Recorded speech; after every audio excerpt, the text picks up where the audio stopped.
cây mai luống vàng nhà mai luống hoa. Chỉ nói chia miền giang hỏi tay thao và chém nói liêu giờ là chia miền.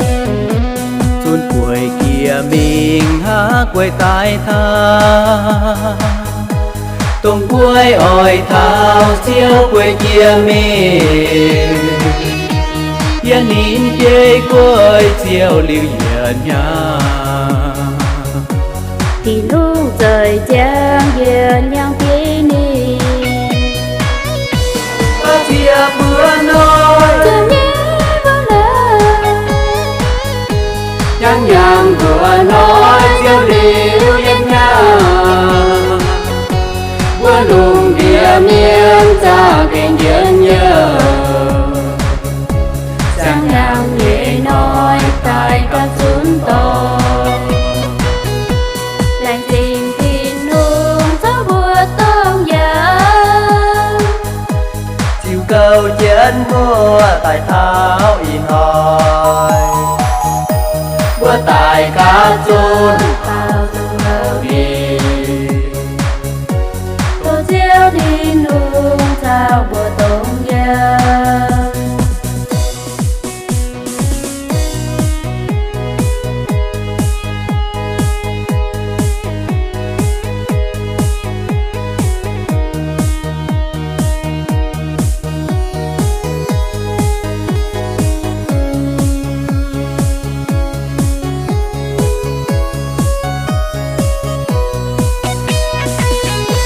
xuân cuối kia mình há quay tai tha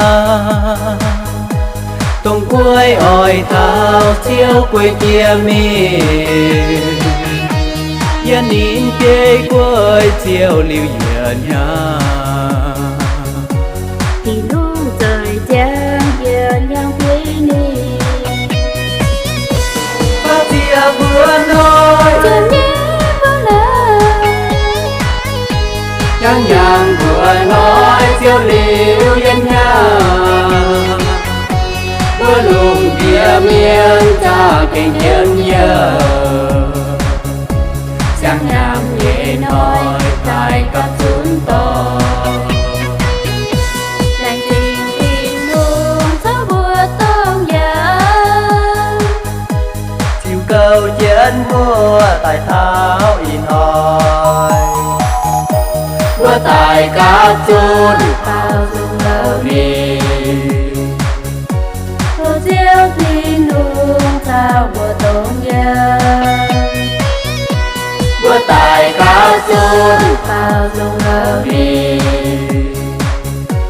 cô chiêu thì nụ sao bữa tông giang